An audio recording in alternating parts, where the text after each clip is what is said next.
Well, hello there, everybody. How you guys doing, huh? The happy innovators. Sitting here in my studio, watching the sun come up. It's about 6 in the morning. And, it's dark when I wake up, and it's kind of cool sometimes to just sit here and look out the window, and just watch the light, behind the trees, kind of like coming up, out of the dark sky. It's kind of a nice thing to watch, sunrises. Last night, my wife and I were watching the Cleveland Browns versus the Pittsburgh Steelers football game on television, and about the beginning of the second half of the game, the Browns, our team, the team we were rooting for, was winning, and we were kind of tired, so we decided that we would just go to bed and see who won in the morning. But it's kind of cool. Like one of the coolest things about my wife is that she likes sports as much as I do. So we were watching the Browns game, and we went to bed, and I woke up this morning and checked to see who had won, and I was happy to find out that the Cleveland Browns had won the game. And I started to kind of watch some of the spectators, the talking heads, discussing the game and what had happened. And it turns out that something happened last night after we went to bed, that during the course of this game, actually right towards the very end of the game, a fight broke out on the field. And one of the players from the Cleveland Browns tore the helmet off of the quarterback from the Pittsburgh Steelers and hit him on the head with his helmet. Now, it actually sounds kind of funny when I articulate it, but when you stop to think about what actually happened, it's actually a very serious offense. And why am I talking about it? Well, one, because I'm sitting here kind of like in shock, okay? And I understand that you may not care about, football in the United States of America, the National Football League. But like I've said to you before in previous podcasts, it matters to me and it matters to my wife. I mean, we both enjoy sport. Actually, we've been getting into hockey a lot this year, and of course football, because we both grew up in Cleveland, and Cleveland is a football town. It's cultural there, even though our team technically has always kind of sucked. There's been some high points and some low points, but it's a history that both my wife and I share. But I don't know, I'm just kind of sitting here in shock, just and thinking about it, really. Like, what does that mean? That we live in a time where, on the field of sport, on the field of competition, after the play is over, there's a fight that breaks out and turns into what could be potentially, I guess, assault or attempted murder even. You got a guy who weighs 300 pounds. He's, 6 feet, almost 7 feet tall, and he grabs a steel helmet, rips it off someone's head, and then hits them on the skull with that helmet. Wow. I don't know what to say. I guess it has me thinking about that whole concept, or the idea of anger, and rage, The idea of getting angry and losing your cool, losing your temper, is typically looked down upon, and that's true. I mean, and that's how it should be, right? We should always try to maintain our composure and not lose our cool and not get angry or violent or loud and yelling at people. But, sometimes, I think anyway, it's good to get really angry you know? Like, there's nothing wrong with that, you know? There's nothing wrong with losing your temper sometimes. I mean, I know for myself anyway, it doesn't happen very often. You know, I don't lose my temper very often, but I have in the past, you know, and it's a very visceral emotion, you know, and it gets the blood pumping, you know, it gets your juices flowing. I mean, when you get really angry, I mean, think about it, right? Because I'm sure, you know, if you're a human, you're alive and you're breathing, right? At some point in your life, somewhere down the line, you lost your temper. You know, like someone just pushes those buttons, man, and they just piss you off, you know, and you get to the point where you just can't take any more, you know. Now everybody has a different threshold for that, you know. Everybody has a different limit, and you know, I can speak for myself. I can say, you know, it probably takes a lot to get me to the point where, you know, I'm fighting mad. You know, I'm like angry enough to fight somebody, you know. And I'll tell you what, you know, you don't ever want to go into like a fight or something, you know, a physical altercation with somebody if you're not angry. You know, at least for me anyway. Well, you know, okay, over the course of my life, I've probably gotten into probably something like 10 like real physical fist fights, you know. I actually used to work as a bouncer in a nightclub, and I would say that that's where the majority of my fight experience took place. But I got in a few fights when I was young, and I'll tell you what, I only lost one fight in my life, and oh my goodness, did I lose that fight. I got my butt kicked. But you know what, when I look back on it now, well, one, I laugh because it was just stupid, but a lesson was learned that you know, I went into that fight not because I was angry, okay, not because I had been wronged, okay. It was because somebody that I cared about had been wronged, but I wasn't really angry, okay. And I was more fighting for pride. And wow, big mistake, Mike. I got my ass handed to me, you know. But that was the only fight I ever lost. And you know, fighting, like I said, there's something cathartic, you know, about every once in a while losing your temper, you know, maybe once a year, you know, or once every couple years, you know, like someone or something happens and you just get so fed up, you know, like so angry that you lose your cool. And yeah, that's happened to me. It's happened. Not as much now that I'm getting older.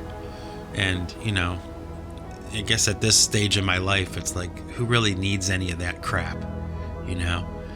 But I suppose, you know, you can be angry without getting into a physical fight. And I suppose maybe that is what I'm really talking about. Not so much the physical altercation and, you know, physically fighting somebody, but that idea of losing your temper. I mean, it's okay sometimes to be, you know, sad, you know, like really sad, and you cry, you know, that's okay. You know, it's good to experience your emotions, you know, in a very complete way. Have you ever thought about that?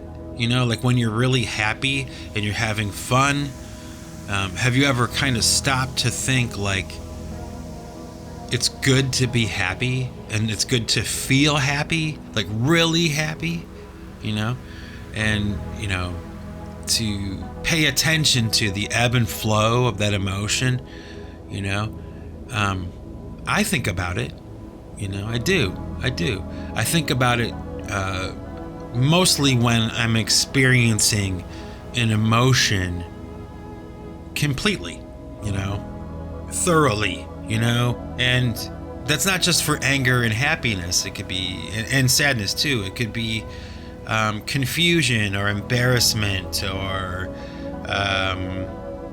sympathy for someone else or grief over having lost someone or something. Like it's a good, healthy thing to do, to accept the idea of experiencing the full gamut of human emotions, And maybe that sounds weird, or maybe that sounds obvious to you. I don't know. I mean, I guess to a certain degree, I have to kind of think to myself, well, I am an artist and a musician. I mean, historically, we are, hypersensitive or something, or we, pay attention to stuff like that, things like emotions and stuff, and we work in that realm, and it sounds a little corny to me. I guess it's true to a certain degree. It's a stereotype, but there is some truth to stereotypes, even though they are not necessarily the most accurate way of perceiving a person or something. There's some truth to it, I guess. So maybe that's part of my deal. I pay attention to these small, stupid things that people don't normally pay attention to. And I'm obviously at this point, I'm living this life that's like way outside the boundaries of anybody else I know. I don't know too many people that are thinking like I do. It's not like there's a blueprint to follow, or I don't have somebody I can turn to and say, hey, I'm experiencing this kind of thing. What advice can you give me? I don't know someone like that. I don't have anyone like that, like a mentorship, it doesn't exist in my life. It never really has, actually. I've always kind of flown by the seat of my pants. If I wanted something done, if I had a vision for something, I usually just had to start doing it, kind of like this podcast. I mean, it's really the truth, I mean, when you think about it, because I do, like with this podcast, I'm not really talking about anything that's really, really important, I just kind of talk. There's no form or no path. You know what I mean? I guess the closest thing to mentorship I would have would be, watching other podcasts. But, even then, I don't know. I'm off into my own thing, And the only way that I would ever, do something like this, get it to this level, which is small, but the only way that I would get it here is just by starting, to start to do it, Maybe that's what I'm talking about today. Like, if you want something done, like if you have a vision, you're the person listening to this, I'm talking to you.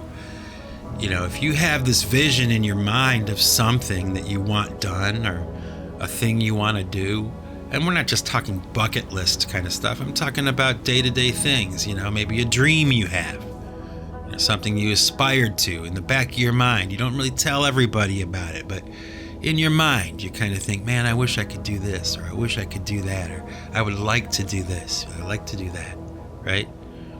Well, I'm here to tell you, just from personal experience, start doing it. Just start doing it, like in a small way, start with small steps, but don't wait, don't hesitate too much.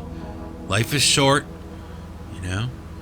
and follow that path, follow that calling in your mind, Even if the rest of the world doesn't really understand it, even if the rest of the world doesn't really understand you, they might think they do, because a lot of people are like that with me, you know? They think that they understand what I'm all about, and they only have their past experiences with other people or movies they've watched or whatever stereotypes they can come up with. You know, it's all they have to, you know, base their judgments on. You know, I can give you a good example of that. You know, I've released a lot of music in the past, you know, and a lot of people come back at me with, you know, it sounds a lot like Pink Floyd, or it reminds me of Pink Floyd, you know. And, you know, that's a compliment and everything, like, thank you. But, you know, there's a lot more going on here than just Pink Floyd, you know. I'm actually not a huge Pink Floyd fan. I like their music, you know, a lot of the time, but that's a whole separate podcast. Anyway, people can only associate with what they already know. You know what I mean? So someone hears one of my ambient pieces of music or something, and it'll remind them of Pink Floyd because that's the reference they have. But there are other people who will listen to what I'm doing, and they'll, you know, cite other groups that they hear in my music, like Young Gods. You know, there's so much more going on. You know, my history of music and listening to music, because I'm a fan of music. You know, I listen to a lot of music, and, you know, I like groups like The Verve and I love them a lot. Of course, The Mission UK, of course, U2, you know, man, but the list is long. There's so much music that, you know, I can hear in my own music. But the point I'm making is that when I talk to people, like normal people, you know, a lot of the time they will only be able to associate what they know with what they're hearing in my music. And, you know, what does that mean? It just means that everything is really kind of like subjective, and someone may listen to my music and, you know, kind of come up with a, you know, an idea of what they think I'm all about or whatever, or what I'm really like or something. And that's okay. You know, I don't mind that. But a lot of the time it's probably not very accurate, you know.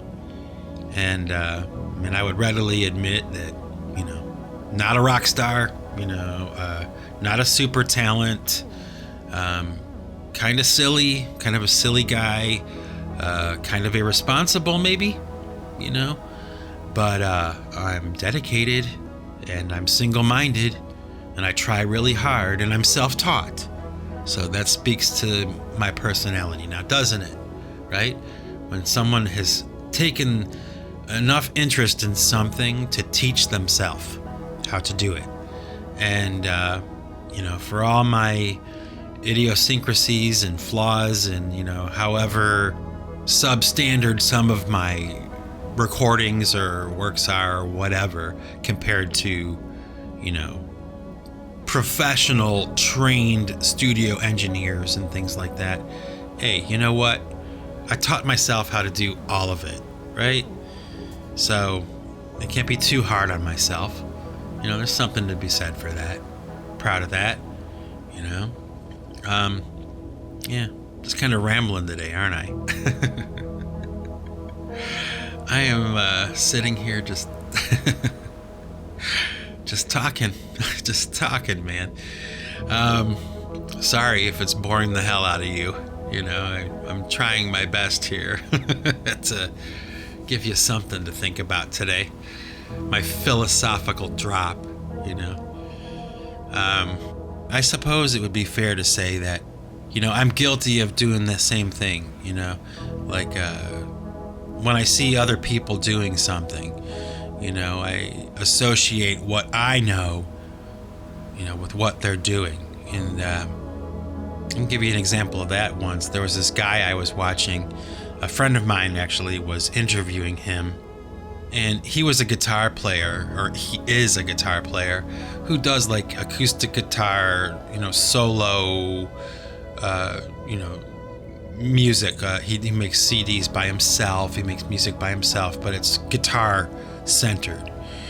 And this friend of mine was interviewing him, and she was playing some of his music, and I could tell by listening to what I heard him do that he had at least listened to this guitar player named David Sylvian. I could tell by what I was hearing.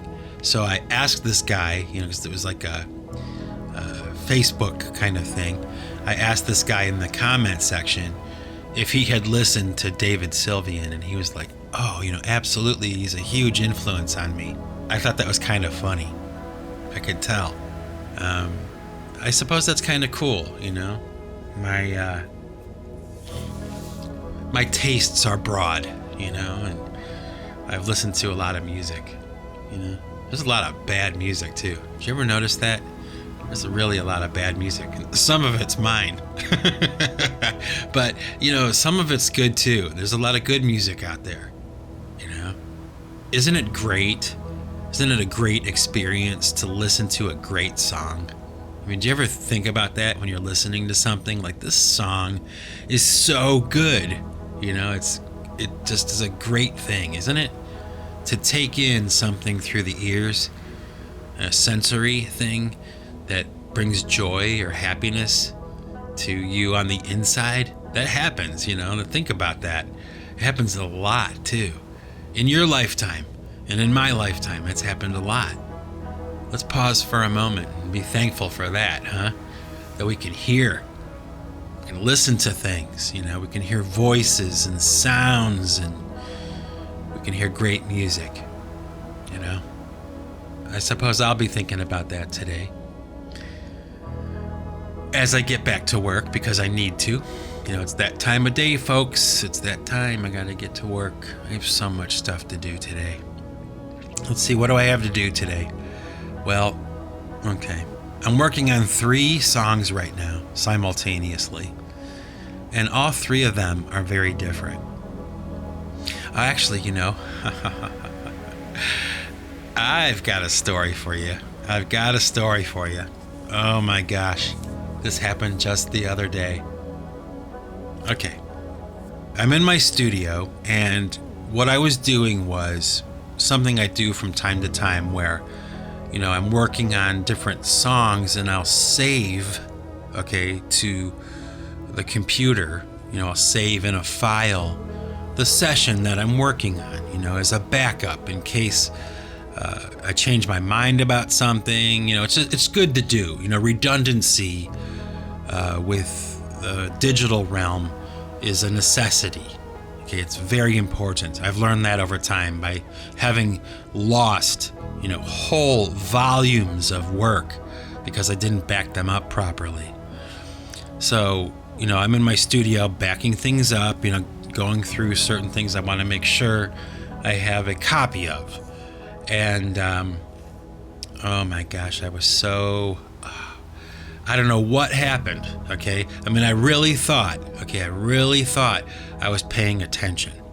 I was really focused and really trying to pay attention. And somehow in the course of this process of backing up a handful of my songs, I thought I had backed one of them up, and I hadn't. And I accidentally deleted the session. Gone. And unfortunately, it was for that song, The War Drums of Peace. Yeah. I was pretty happy with that track, and it was one of those things that I was kind of precious about. I really liked it. I thought it came out much better than I thought it would have. And gone. In an instant, gone. Now, fortunately for me, I had, backed up earlier versions of that song. And, I back everything up. I back everything up. So I was able to call up all the sessions and all the things I needed, all the wave files, everything I needed to restore that track, that session back to what it was. So, problem solved, no harm, no foul. But, oh my gosh. I mean, I'm still kind of just so disappointed with myself, like how did that happen? There's that feeling of panic, right when you realize that you just erased something that you need, or that, you lost something, by your own hand, like, did I just do that? Like, oh my gosh, please tell me I didn't do that. Please tell me I didn't just erase that. Oh my gosh, I erased it. What the hell is going on? Man, I'll tell you what, I'm still ruminating about it. Even though the problem is solved, it's like my level of disappointment in myself is such where, I'm still thinking about it. And you know what? I'm going to embrace that, right? I'm going to embrace that disappointment. I'm going to feel it, and I'm going to experience it, right? Like I would my happiness, my sadness, or whatever. Take in the experience, hopefully learn from it, right?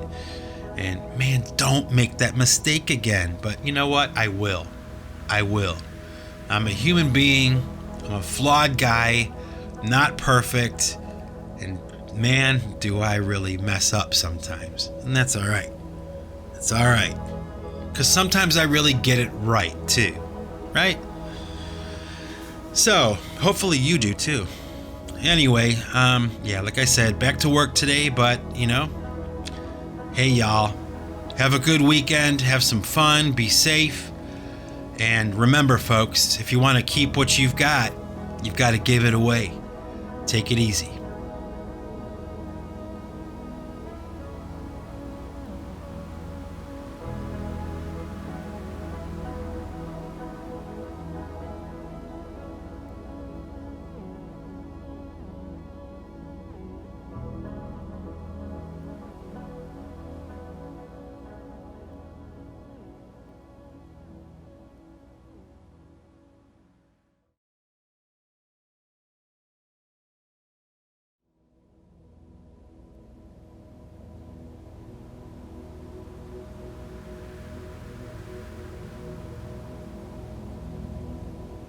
Okay, all you happy innovators, those of you who decided to stick around to the end of this podcast, I got a little surprise for you today, an idea that I hatched a couple days ago. I'm going to share with you two different things today. I'm going to share with you this thing I used to do called the Interesting Actual. Okay, I have one of these I'm going to share with you. They're very short. It's a video slash poetry, like a video poem that I was doing for a while. And this one I'm going to share with you today is called What Do They Mean to Me? And it was a pretty good poem, I thought. It was one of those things I liked. I like it even more now when I listen to it. So I'll let you check that out. And then immediately after that, I'll have for you actually a throwback to my podcast from the earlier days. Before it was called the Singularity Podcast, I called it Snowflake 33. That was what I started with when I first started doing podcasting. And when it was Snowflake 33, I did 33 episodes, okay? And it was like a test run, just to kind of see how it would go and see what it would develop into. Because from day one, this podcast has been open-ended, and I had no idea what I was doing. So when it was still Snowflake 33, I had done an experiment with describing some of the albums that I made. And I did, as far as I can remember, I did 4 album descriptions. I did the PC3 Clouds album. I did Ad Astra 1, Ad Astra 2, Ad Astra 3. And then, like, in the future, on the Singularity Podcast, I'm probably going to give you a description of the PC1 Wilderness album, the PC1 Division album. Maybe I'll do that, like, next or something. Then I also have pipe, choir, self-titled debut, and I have the Pipe Choir Escons album. And probably, I would imagine in the future, when I finish this project that I'm working on right now, these two separate albums simultaneously, I'll probably do a description of those too. But anyway, I digress. The point I'm making is that immediately after that interesting actual you'll hear, I'll give you an old episode of Snowflake 33. So you can listen to that, you can check it out, and maybe get an idea of how my brain works a little bit. You know, you get to hear about my process a little bit with the PC3 Clouds album. And we'll see where it goes from there. You know, we'll see if people like it. And until next time, ladies and gentlemen, enjoy the interesting actual first. What do they mean to me? And then right after that, an old episode of Snowflake 33, me talking about the PC3 Clouds album. So here we go. Take it easy, everybody.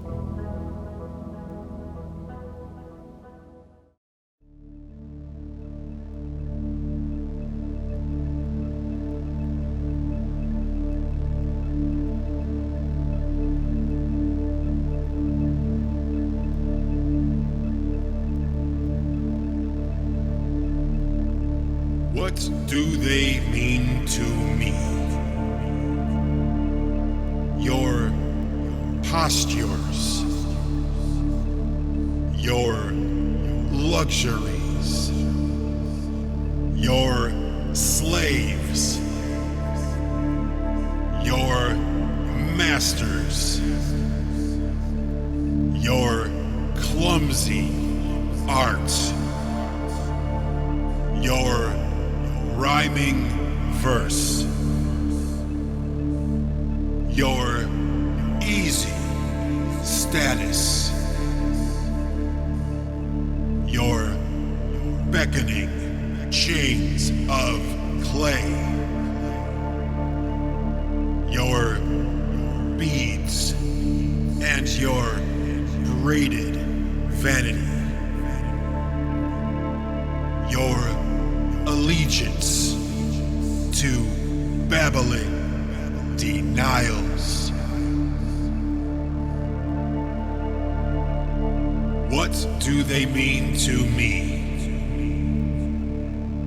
Your hounds of better silk, all dreaming power, while spitting chewed life. Your slumbering brain pillows, your rotting words, your paid station, your baited tongue,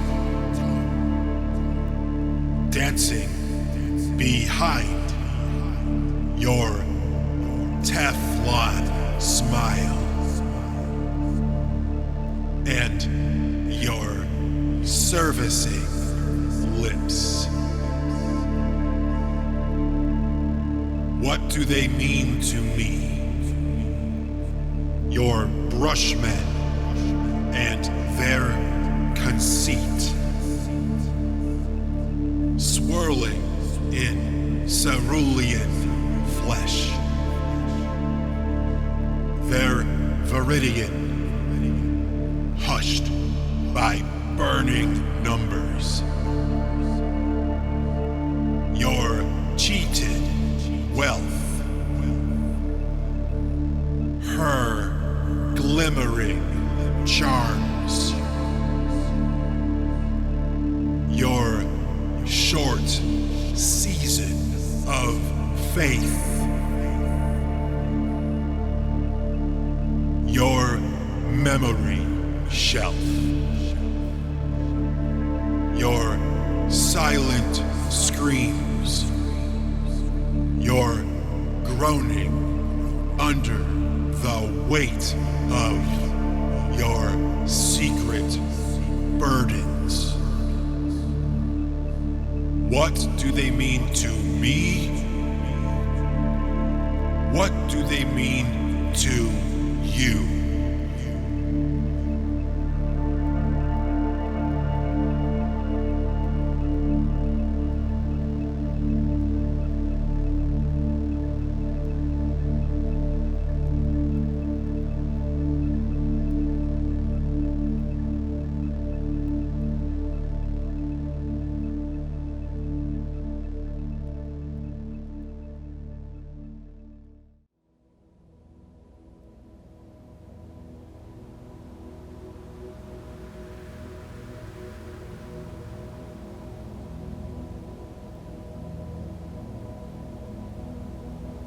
Hello there, everybody.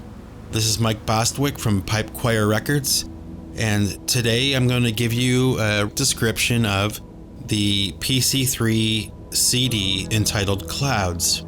Now, I have over the years accumulated a huge amount of cassette tapes.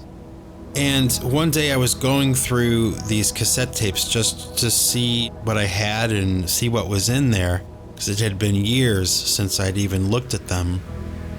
And I found this tape that had a name written on it, and the name was Galactic Central Point. And that was a name that I was planning on using for a pipe choir side project that I was doing back in like 1990 or something like that. It was the first idea that was like a PC3 idea, breaking away from the conventional songs and going off into some other direction, something separate from what I had been doing up until that point.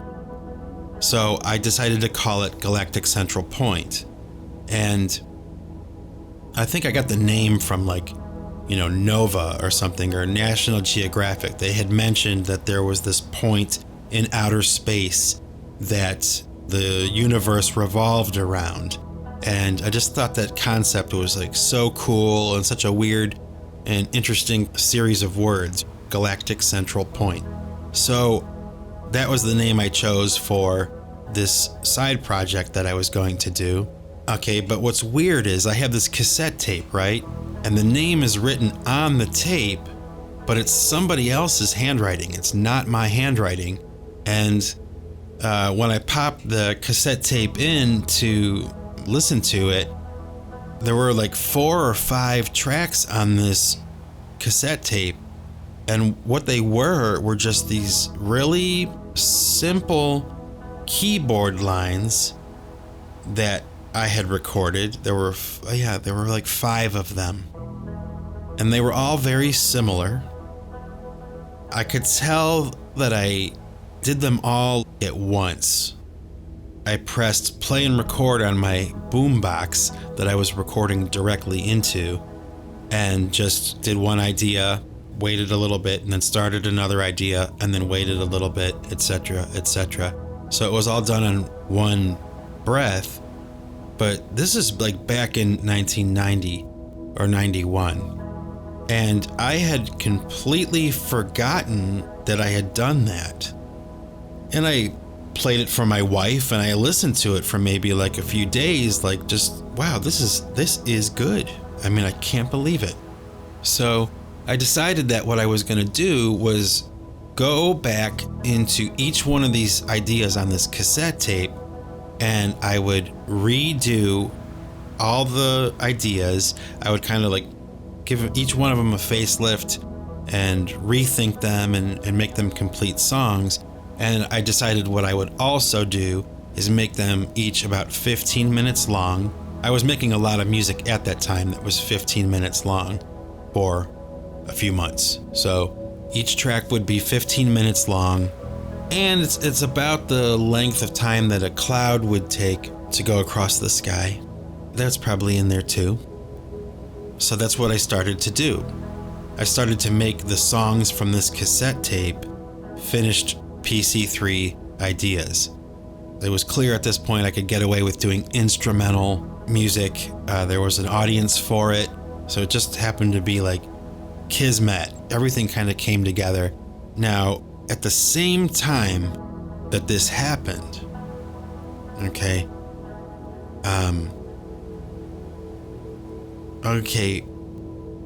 there's another aspect to this whole story, but I'm going to get to that later. First, I'm going to talk about the cover art and those things, and we'll get that out of the way. Okay. So when you look at the CD, the very first thing you see is a picture of clouds. And what I can tell you really quick about that is it is the same sky from the inside of Ad Astra 2, but it's just the sky. The ground is cropped out. I have this weird kind of habit, and it's kind of laughable in some ways, but whenever I have a camera in my hand and I'm outside, I have a tendency to photograph clouds. Clouds are something that I've always found to be fascinating and beautiful. To me, anyway, they're so majestic and they're so massive and they're moving so gracefully across the sky, so slowly. And I guess I've always kind of felt that, most of the time we go through life looking at the ground, we're dealing with what's in front of us. And there's something intriguing to me, and there's something notable about looking up at these beautiful things that are there all the time. It might sound a little corny, but I don't care, because I look at the clouds a lot and I'm inspired by them a lot. So this idea of making a CD called Clouds was probably just a matter of time. So like I was saying, with the front cover, open the booklet up, and the front cover and the back cover are all one picture from the Quabbin Reservoir, and it really has a lot of meaning to me. The Quabbin Reservoir was a very happy place for my wife and I when the picture was taken. So when you open up the booklet on the inside, there's another picture of clouds, and that picture was taken at Arlington Cemetery.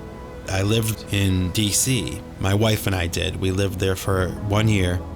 And when we decided to move there, one of the main reasons we wanted to was because we wanted to be able to visit the mall area as much as we could. And it was fantastic. It was the best thing to do because we both love that area and we both are inspired by those kinds of things, I guess. And every time that we had been there, and we had been there several times together and separately or whatever, when we were younger, every time we went to the mall area in DC, we were always in a hurry. And we had to leave. We had to go on to the next thing because everything was on a timeline. We didn't really have the chance to really take it all in and really get to see everything that we wanted to see. So when we did decide to move there for a year, one of the reasons was we wanted to be able to go there a lot and see everything that we could see and not have to hurry and go there frequently. Sometimes just go there to go there and hang out. And that's exactly what we did, and it was fantastic. It was just so much fun and so great. Just such a great thing to do. A weird thing to do, I would imagine, to some people, but for my wife and I, it was really important to do because we love our country. We love America, and we love the history, and we love the monuments, and we love that kind of stuff. It's not lost on us. We're not too cool for it, So this picture on the inside of the Clouds CD is taken on the escalator at Arlington Cemetery. Now, it's really kind of weird and kind of cool. When you come out of the metro station at Arlington Cemetery, there's an escalator there, and you get on the escalator to go above ground to the cemetery.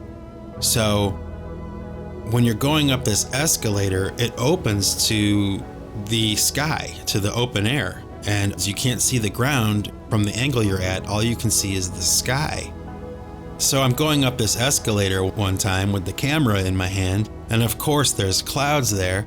So I start snapping pictures as I'm going up this escalator, and that's what you see on the inside of the Clouds CD. It reminds me of that time.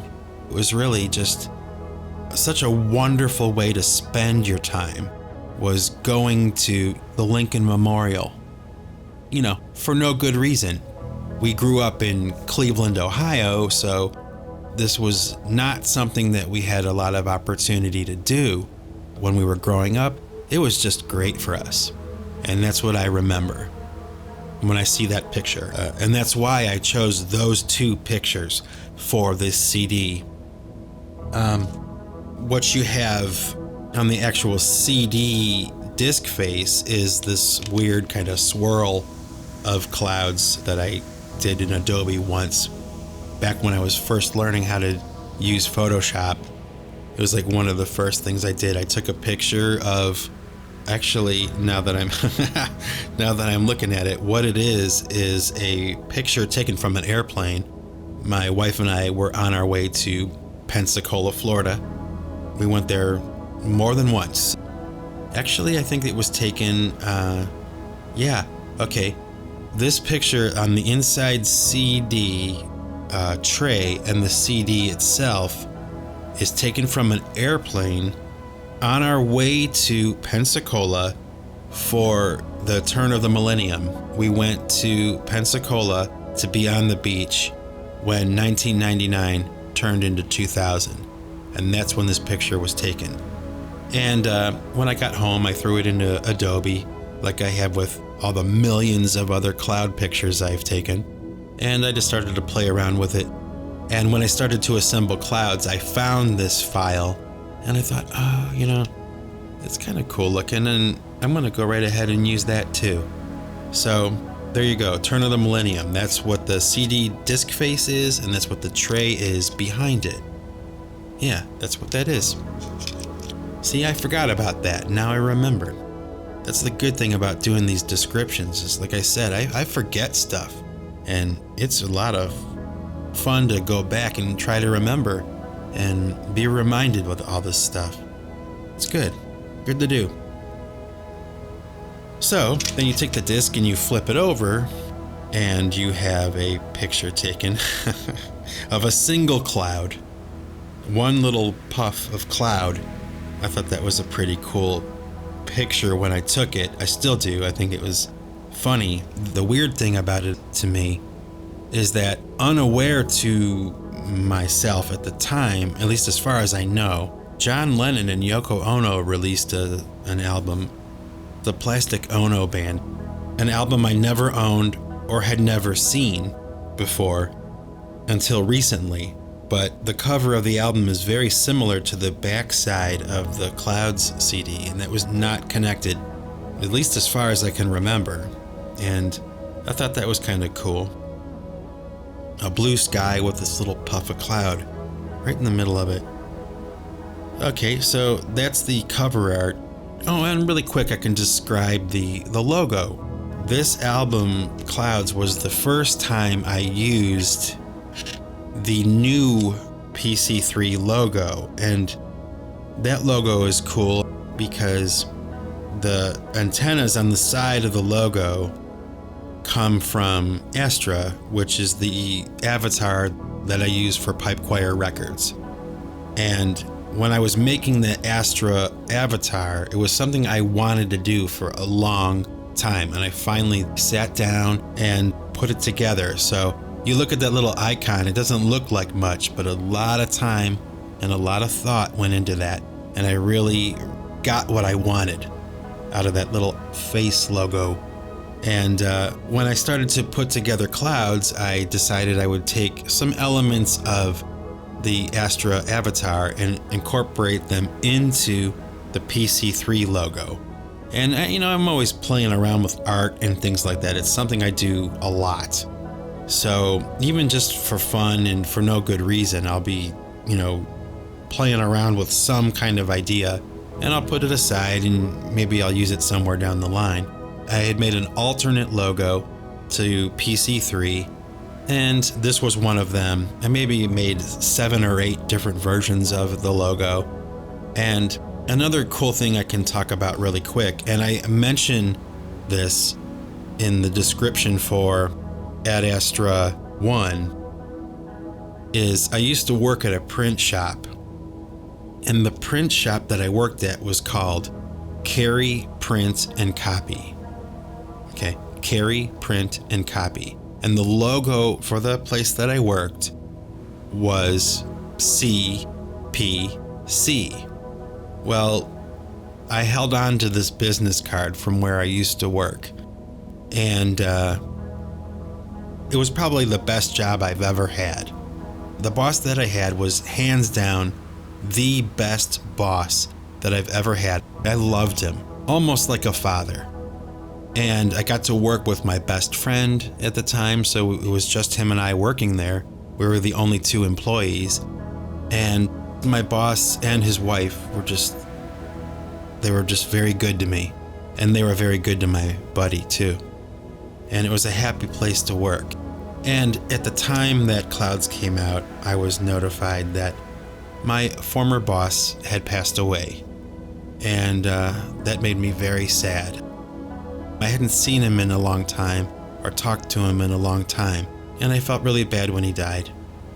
Well, I came across this old business card that I had kept from where I used to work, and on this business card, which I'll show you here on the screen, I decided to take the logo from where I used to work and make it my logo now. So that's what you have with the P and the C. They came directly off of the business card from where I used to work as a tribute to this boss that I had and his wife too. These 2 people that I cared a great deal about and have a lot of affection for, even all these years later. So every time I see that logo now, I think about him because he still is important to me, even though he's not alive anymore. He reminds me of how you should be if you're the boss. Well-humored, lenient, understanding, just a great guy. So, he gets yanked into this whole story now, doesn't he? Good. He lives on through me. Yeah, so that's the PC3 logo. A little bit of a story there. Now, so we'll get on to the music. Now that I've described the artwork, I'll talk to you now about the music. I mentioned earlier that I had found that cassette tape. It was called Galactic Central Point. It was my music, but with someone else's handwriting on the tape, so I don't have any idea what that's all about. But I found this tape. I liked the music. I decided to make this album, those songs I found on that tape, just stretched out for 15 minutes and updated with modern technology. And that's exactly what I did.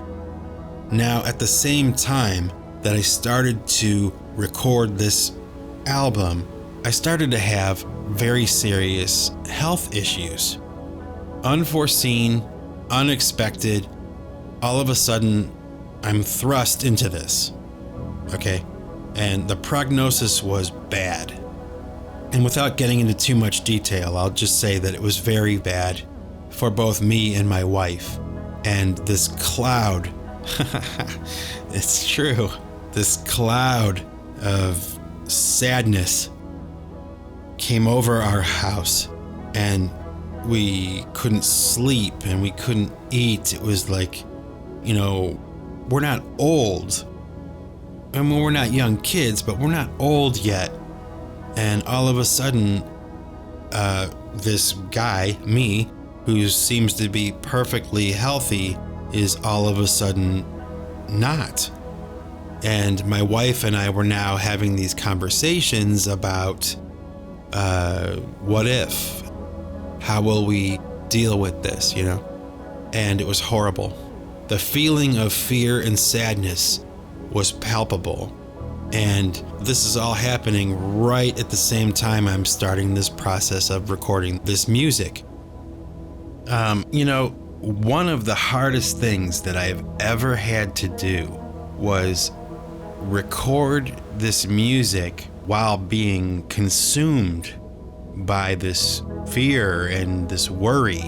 It was like so hard to focus and sit down and work every day, and especially because this music was so emotional.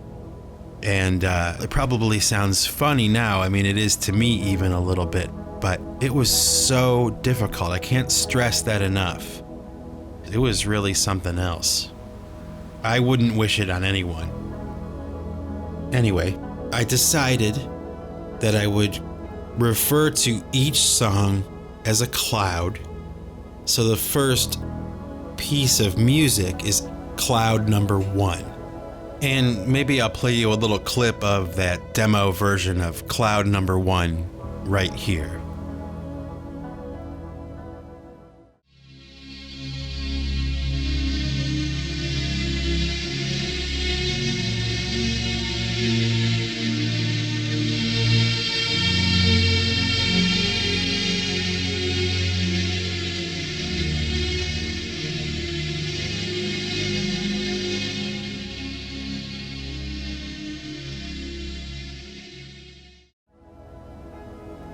And cloud number 1 is entitled My Best and Only Friend.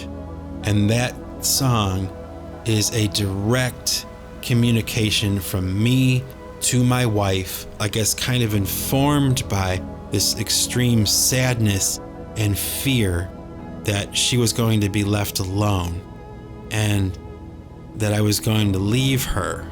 So it was very profound, for lack of a better word. It was just a very direct communication to her about how I feel about her. And the title is true. She really is my best and only friend. I have a lot of acquaintances. I have a lot of people who say they are my friends.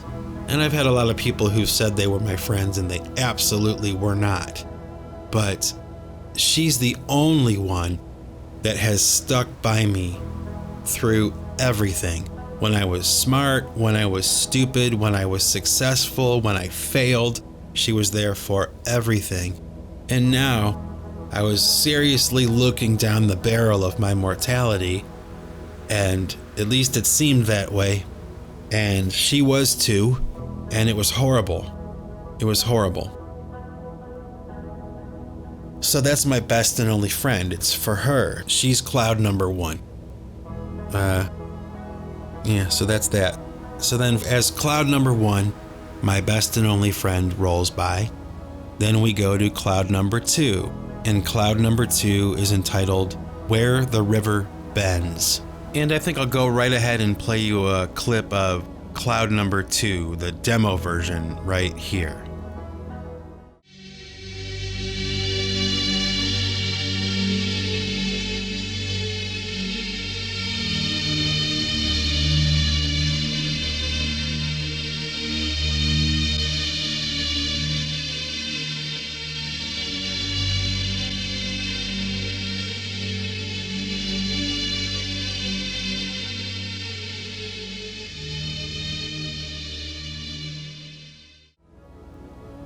And the reason that I called it Where the River Bends, there's that concept of like flowing down a stream that we have no control over. And we're hitting a turn and we can't see around the bend. We don't know what's coming. We can't stop. We're going in this direction. And this was when my issues were first kind of being dealt with. They were being measured and photographed and x-rayed, and all these things were happening. All these pictures were being taken, this assessment of what the problem was. Another thing that I can mention about Where the River Bends is that when you look at the running time for this track on the CD, It's about 10 minutes and 40 seconds long. And the rest of the tracks on the CD are about 15. And the only reason that it's that way is because the CD can only accept about 70 to 72 minutes of music. And when you have 5 songs at 15 minutes, it goes over a little bit. So I had to make a decision about one of the tracks being trimmed down, which I really didn't want to do, but I had no choice. Until they make a CD that goes longer than 72 minutes, I'm out of luck. So even though this is technically an EP, there are only 5 tracks on this disc, it went well over an hour. So Cloud number 2 was ultimately the one that I chose to go right ahead and trim down just a little bit. Not for any particular reason. I mean, it could have been really any of the other pieces of music on the disc, but I kind of felt like I didn't want it to be Cloud number 1, and I didn't want it to be Cloud number 5 that got trimmed down. And I don't know. There's no real reason. It's just that's the one that got picked. So when you look at the disc, if you buy it, and you notice that that's shorter, sorry about that. There is a 15-minute version of the song that you can download online. So, well, that's that.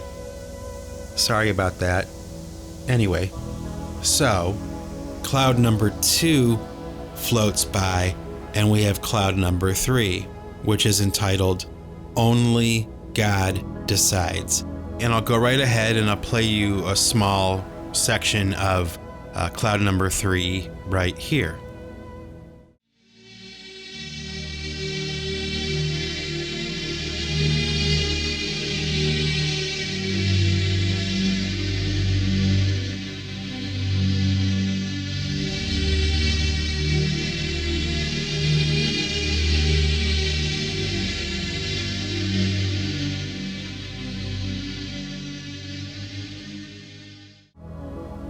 And the reason that I called it that was because this was the phase of this whole situation where they were coming up with the answer.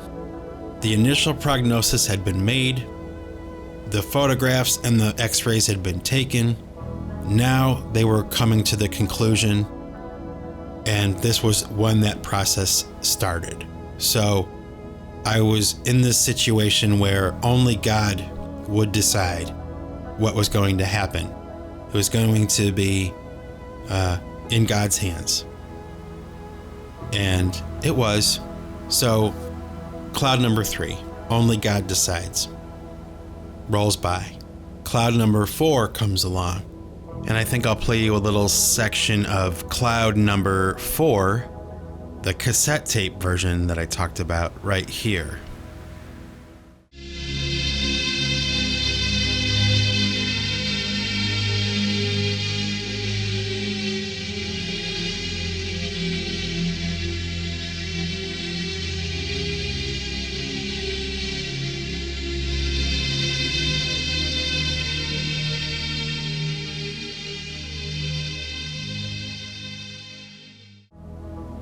And this is where the answers were definitive and the prognosis was final.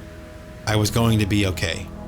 And the name of Cloud number 4 is Still Living Alive.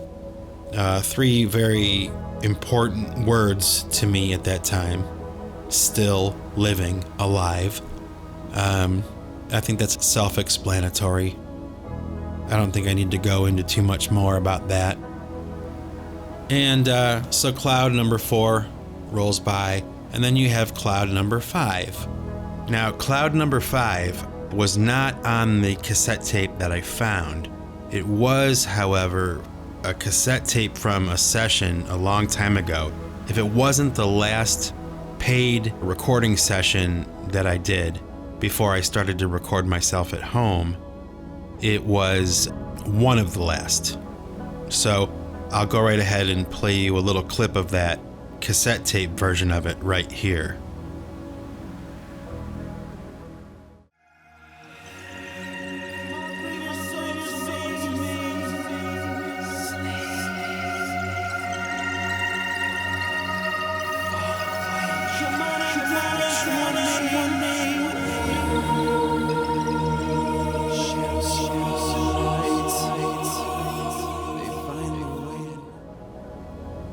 And cloud number 5 is entitled PCGCP because I was trying to reel in a little bit of that early cassette tape idea, that name Galactic Central Point that I had forgotten about. And I thought it was a cool name. And I thought it would be appropriate to pull it into this new project. And that's what I did. And I have PCGCP, which stands for Pipe Choir's Galactic Central Point. And not because I think I'm the center of the universe, okay? It was because of that cassette tape. And I thought that it was a bit of a mouthful to have this huge sentence, so I decided to break it down into an acronym. PCGCP, Pipe Choir's Galactic Central Point. And so that was track number 5. I should say also, when I made Clouds, it was really kind of an experiment. Like, I wasn't expecting it to do well. And what was kind of a pleasant surprise after I wound up releasing the music, it did really well. In fact, the track My Best and Only Friend wound up doing very well. And I don't really know why it was that one, but I'll take it. My audience snapped it up pretty quick. So thank you for that. Anybody who's ever listened to my music or downloaded it or used it in a video or anything like that, thank you. Thank you for listening to it and using it. That concludes my description of Clouds. I hope that you've enjoyed it, and I gotta say, this whole album description thing really is a good thing to do. So if you're an artist or musician out there listening to this, I highly recommend doing it. Go back through your old stuff and remember, remember why you were doing it and what it means. It's really a good thing to do. So that's it for right now. This is Mike Bostwick from Pipe Choir Records, signing off for now. And remember, folks, if you want to keep what you've got to give it away. Take it easy.